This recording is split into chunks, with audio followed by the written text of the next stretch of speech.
Okay, y'all.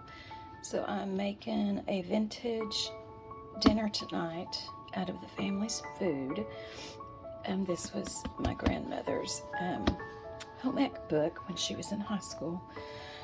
So I'm going to be making a meat souffle, and I don't know if I can show y'all the recipe because of copyright, things like that. I don't think that I can, but I can tell you what I'm putting in it as I put it in, okay? Okay, so for the meat souffle, it says 1 cup of cooked meat. So I'm assuming it can be any type of meat that you want. I am doing ground beef because as I was reading the ingredients, it feels like it's going to be like a play on like hamburger gravy. It just feels like it's going to be everything all in one little souffle. So I'm going to brown this up. It only calls for 1 cup. And if I don't, that I don't use will go into the refrigerator. Because y'all know we like us some tacos around here.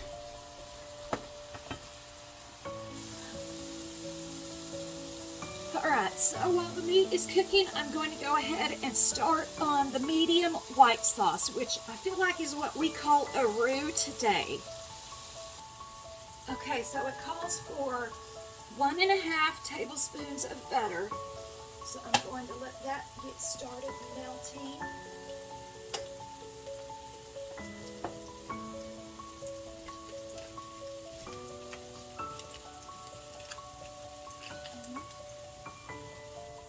And I'm just going to melt this butter down.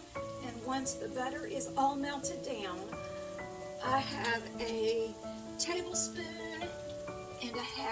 of flour that I will add to it, as well as a 1/4 teaspoon of salt. Okay, in goes my flour. And my little pinch of salt. 1 teaspoon. And then you stir it. Just stir it. See, it's kind of like a lumpy roux. Okay. Then you take it off of the, oh, it says take it off the fire. So I'm taking it off my burner. And it says to add 2 tablespoons of cold milk. This is 1/2 of a tablespoon. So I'm putting, well, actually that's 1/2 of a teaspoon. I'm crazy. Give me just a second. That's what I use to measure my flour with also. In just a second, I'm going to have to fix that. Alright, and you do it until there's no more lumps. It's kind of creamy looking. And then you add in, I'm going to put this on low. Then you add in the rest of the milk, which totaled up to 1 cup. Stir that up. I'm surprised there's not any pepper in this meal. So, but, and I'm also surprised at the portions too. I mean, I'd say they were just coming out of the Depression and, you know, still rationing and still, you know, kind of practicing those things. But I'm just kind of taking my little spoon here and just kind of smashing it down, getting all of those little pieces mixed up in here. But yeah, this is, y'all, this is exactly how I make my gravy. So I was cooking like this and didn't even realize it. Or cooking kind of Depression area and didn't realize it, or era, rather. So I'm going to let this thicken up. And we'll be right back. Give me just a second. Alright, so I have everything mixed down and in this liquid. So now it says to bring the fire up and let it boil for 2 minutes. So I've turned up my stove eye.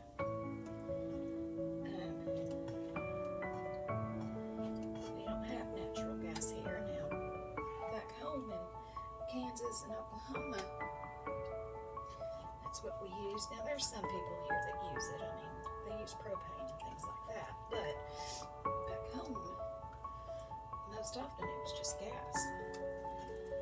So anyway, I'm gonna bring this up to a boil and let it boil for 2 minutes.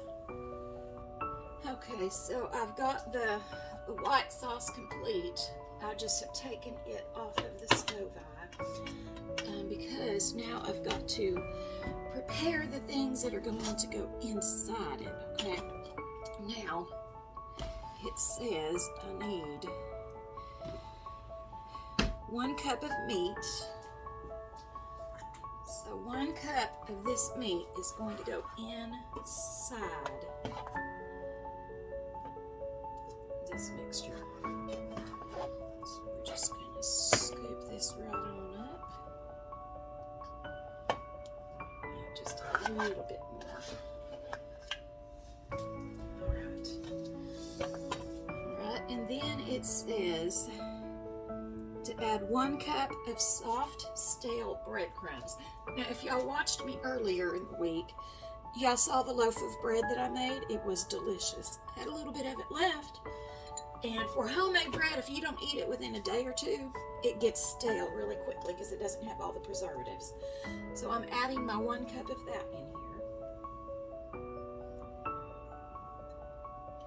I almost used like my stuffing breadcrumbs, and I'm glad I didn't because I didn't realize that it said soft. Okay, now I need to add my beaten egg yolks. Here's my egg yolks, and I'm just going to beat them up a little bit.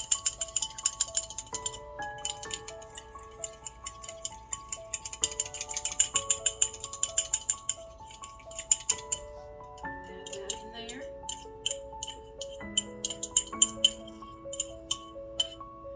And then I am to add 1 tablespoon of minced parsley.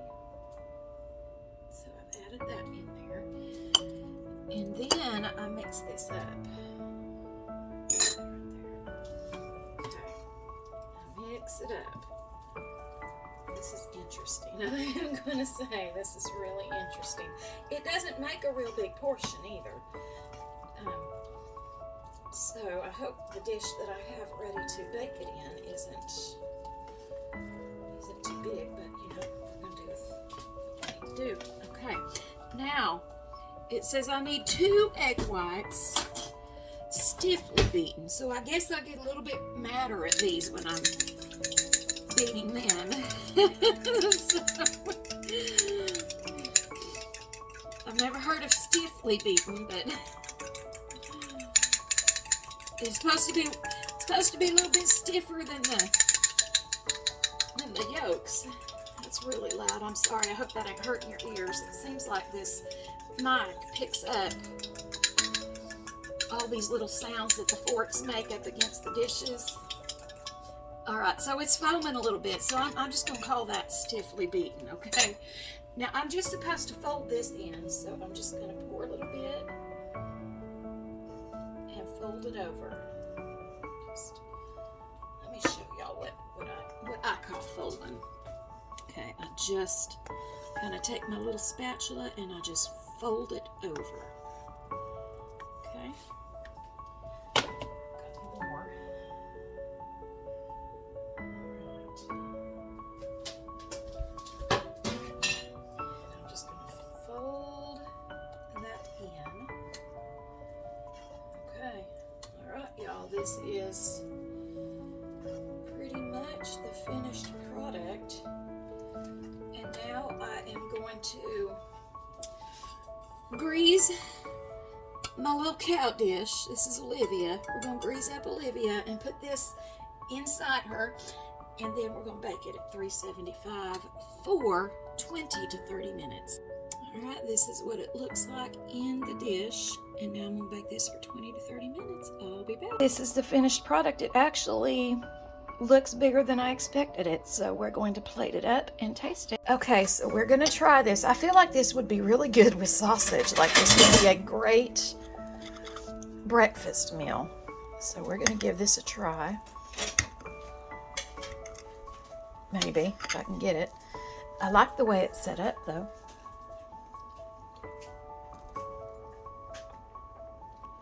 Y'all, that's really good. It tastes like an amped up biscuits and gravy with hamburger. Oh my gosh, it is so good.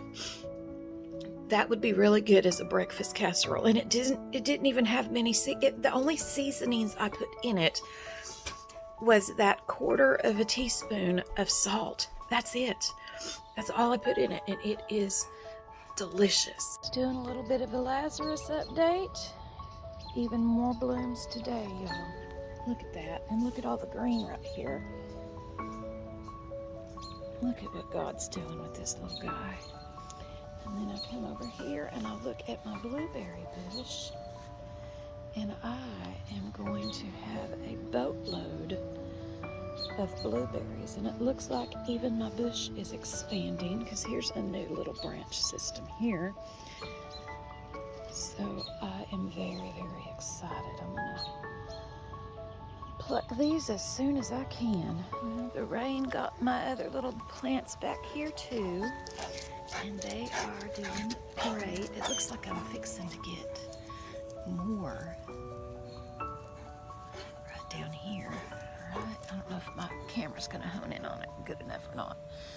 Right there, there's a couple of little bulbs. And my taters are doing fabulous. I wonder what's going on with the ones that I had planted over in here though. Maybe nothing. Looks like I might be getting some more growth right down in there. And I'm not sure that the strawberries are gonna make it, y'all. I'm sure these were harder to start than I thought. I'm just gonna leave it be.